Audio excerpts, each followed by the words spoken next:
Good morning students. आज की हमारी वर्कशीट नंबर 101 है। ये दूसरी कक्षा की वर्कशीट है और आज की डेट है 5 नवंबर। ठीक है बच्चों, तो आज क्या है, हम पाठ अधिक बलवान कौन, जो आपकी रिमझिम की बुक का चैप्टर है, आज हम उसकी वर्कशीट करेंगे। तो वर्कशीट करने से पहले एक बार हम ये चैप्टर पढ़ लेते हैं ताकि हमें अच्छे से पता चल जाए कि इस पाठ में क्या है। ठीक है, तो पहले हम इसका चैप्टर पढ़ लेते हैं। तो पाठ का नाम क्या है? अधिक बलवान कौन, यानी कि अधिक ताकतवर कौन। एक बार हवा और सूरज में बहस छिड़ गई। हवा ने सूरज से कहा, मैं तुमसे अधिक बलवान हूँ। सूरज ने हवा से कहा, मुझ में तुमसे ज्यादा ताकत है। अब क्या हुआ, एक बार हवा और सूरज आपस में बहस करने लग गए। हवा ने बोला कि मैं ज़्यादा ताकतवर हूँ और सूरज ने बोला कि नहीं भाई, मैं ज़्यादा ताकतवर हूँ। इतने में हवा की नज़र एक आदमी पर पड़ी। हवा ने कहा, इस तरह बहस करने से कोई फायदा नहीं है। जो इस आदमी का कोट उतरवा दे वही ज़्यादा बलवान है। अब क्या हुआ, हवा ने सोचा कि ये बहस करके तो कोई फ़ायदा होगा नहीं, कोई लॉजिक निकलेगा नहीं, कोई एंड में कोई नहीं निकलेगा सॉल्यूशन। तो हम एक काम करते हैं, हम ना आपस में कंपटीशन करते हैं कि एक आदमी जा रहा है यहाँ से, जो भी उस आदमी का कोट उतरवा देगा वो ही ज़्यादा ताकतवर होगा।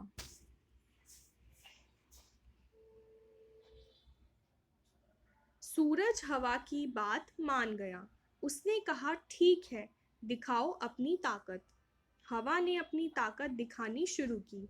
आदमी की टोपी उड़ गई, पर कोट उसने अपने दोनों हाथों से शरीर से लपेटे रखा और जल्दी जल्दी कोट के बटन बंद कर लिए। अब क्या हुआ, हवा ने अपनी पहले तो सूरज ने कहा, चलो ठीक है, जैसा तुमने बोला है ठीक है, हम वैसे ही कंपटीशन करते हैं और देखते हैं कि कौन ज़्यादा ताकतवर है। तो तुम्हें जो करना है तुम करो, अपनी ताकत दिखाओ। तो अब क्या हुआ कि हवा बहुत तेज से चलने लग गई और इससे क्या हुआ कि आदमी की टोपी उड़ गई। तो उसने फटाफट से अपने कोट को कस के पकड़ा और फटाफट से उसके सारे बटन जो थे वो बंद कर लिए।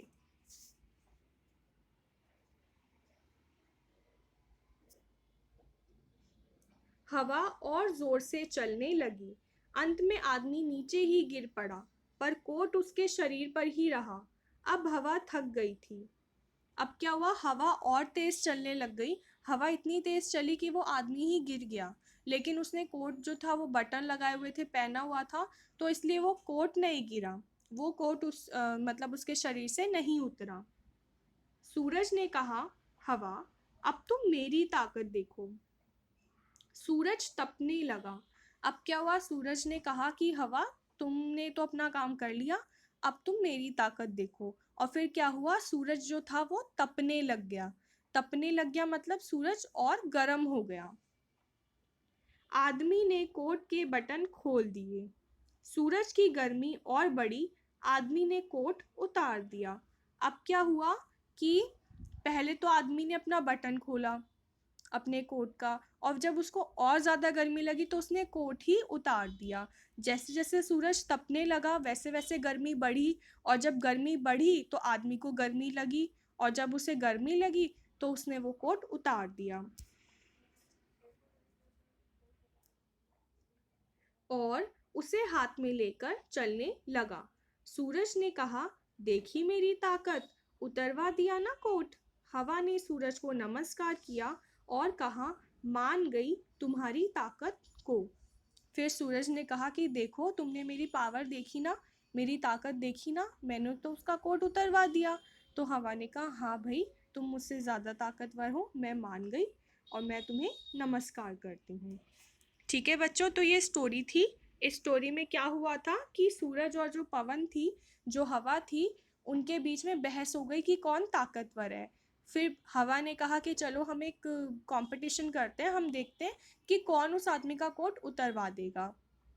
अब क्या हुआ कि जो हवा थी वो बहुत तेज चलने लग गई, लेकिन आदमी का कोट जो है वो नहीं उतार पाई। लेकिन फिर सूरज ने अपना काम किया, वो तपने लगा, वो गर्म होने लगा, और गर्मी से परेशान होकर आदमी ने अपना कोट उतार दिया। और इस प्रकार से जीत किसकी हुई? जीत हुई सूरज की। और हवा ने भी मान लिया कि जो सूर्य है वो उससे ज़्यादा ताकतवर है। ठीक है, तो ये आज की स्टोरी थी। अब हम ये वर्कशीट शुरू करते हैं। ठीक है, तो वर्कशीट करने से पहले बच्चों आप अपना नाम लिख लेना और अपने क्लास टीचर का नाम लिख लेना। तो चलिए शुरू करते हैं। समान अर्थ वाले शब्द।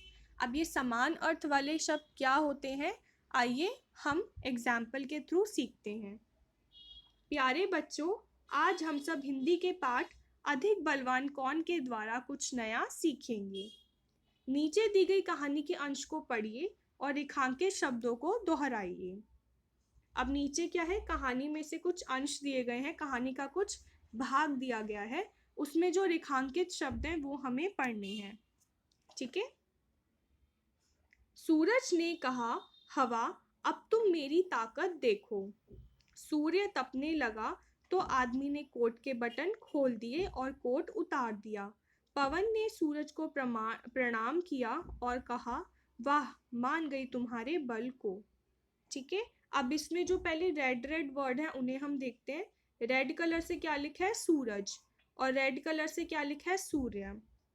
ठीक है, सूरज ने हवा से कहा, फिर सूर्य तपने लगा तो आदमी ने कोट के बटन खोल दिए। ठीक है, तो सूरज और सूर्य क्या अलग अलग वस्तुएं हैं? नहीं, सूरज और सूर्य जो है वो एक ही के लिए प्रयोग किया गया है। सूरज और सूर्य दोनों ही सूरज के लिए प्रयोग किया गया है, लेकिन नाम हमने अलग अलग दे दिए। ठीक है, अब जो ब्लू कलर से लिखा है उसको देखते हैं। हवा, पवन। अब क्या हवा और पवन दोनों अलग अलग चीज़ों के नाम हैं? नहीं, हवा और पवन जो है वो एक ही चीज़ के नाम है, लेकिन इनको दो नाम दिए गए हैं। पहले हवा बोला गया, फिर पवन बोला गया। अब इसके बाद पिंक में देखो, ताकत, बल। तो क्या ताकत और बल का मतलब अलग है? नहीं, दोनों का मतलब एक है। बल का मतलब ताकत ही होता है। ठीक है, तो सूरज को सूर्य बोला गया, हवा को पवन बोला गया, ताकत को बल बोला गया। ठीक है, और ये चौथा क्या है? आदमी, व्यक्ति। यानी आदमी और व्यक्ति क्या अलग अलग होते हैं? नहीं, आदमी और व्यक्ति दोनों एक ही होते हैं। व्यक्ति का मतलब आदमी ही होता है। तो समान अर्थ वाले शब्द क्या होते हैं बच्चों? कि जिनका मतलब समान होता है लेकिन वो शब्द अलग अलग होते हैं। ठीक है, जैसे आप हो बच्चों, आपका कुछ नाम होगा लेकिन आपको प्यार से भी कुछ बोलते होंगे। ठीक है ना, जैसे एक बच्चा है, उसका नाम राहुल है। ठीक है, तो लेकिन उसकी मम्मी उसे प्यार से चिंटू बोलती है। तो जो चिंटू और राहुल है वो एक ही बच्चे के नाम है लेकिन अलग अलग नाम है। तो इसी प्रकार से समान अर्थ वाले शब्द होते हैं कि बात एक ही शब्द की हो रही है, एक ही वस्तु की हो रही है, लेकिन उसके अलग अलग नाम हैं। ठीक है, अब आगे देखते हैं। जैसा कि आपने ऊपर लिखी पंक्तियों में देखा कि सूरज के स्थान पर सूर्य, हवा के स्थान पर पवन शब्द का प्रयोग किया गया। ऐसे शब्द जिनके अर्थ समान होते हैं समान अर्थ वाले शब्द कहते हैं। ठीक है, वो शब्द जिनके अर्थ समान होते हैं वो समान अर्थ वाले शब्द होते हैं।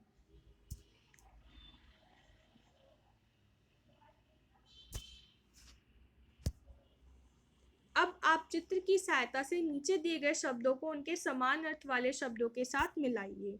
ठीक है, अब क्या है?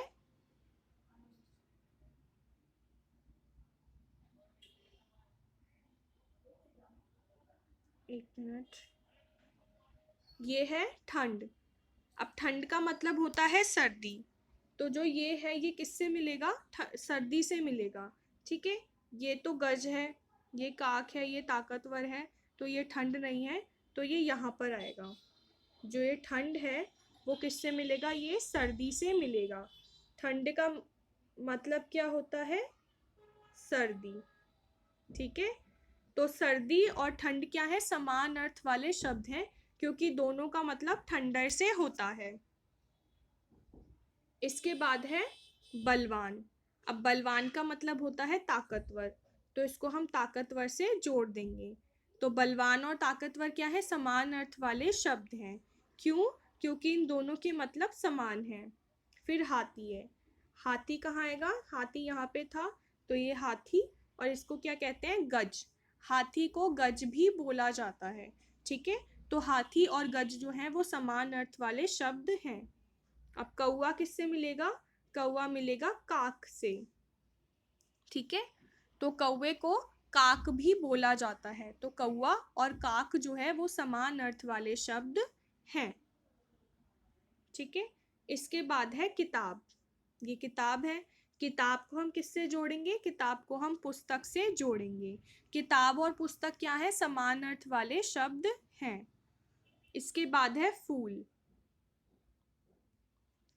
फूल को हम इससे जोड़ेंगे, ये फूल बना हुआ है, तो इसका दूसरा नाम क्या है, पुष्प। तो फूल और पुष्प क्या है, समान अर्थ वाले शब्द हैं। इसके बाद है घर। घर को हम घर से जोड़ेंगे, क्या लिखा है, ये ग्रह है। घर को हम ग्रह भी बोलते हैं। घर और ग्रह जो हैं वो समान अर्थ वाले शब्द होते हैं। इसके बाद है पेड़। पेड़ को हम यहाँ से जोड़ देंगे, और ये क्या लिखा है, वृक्ष।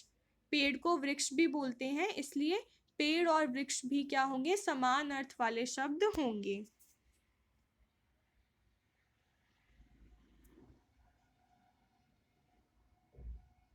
बच्चों से बातचीत करते हुए ने बताइए कि जैसे सूरज और हवा की अलग अलग खूबियां हैं, वैसे ही हम सब में अलग अलग खूबियां होती हैं। बच्चों से घर के प्रत्येक सदस्य की एक एक खूबी पूछें। अब बच्चों, जो सूरज और हवा थी, दोनों की एक कुछ खूबियां थी और वो अलग अलग खूबियां थी। ठीक है, तो इसी प्रकार से हम इंसानों की भी हर किसी की अलग अलग कुछ ना कुछ खूबी होती है। तो बच्चों, आपको अपने परिवार के सदस्यों की, हर सदस्य की एक एक खूबी आपको बतानी है। ठीक है, और अपने हाथों को साबुन और पानी से नियमित रूप से धोना है। तो बच्चों, ये आपकी आज की वर्कशीट थी, आप इसे कर लेना।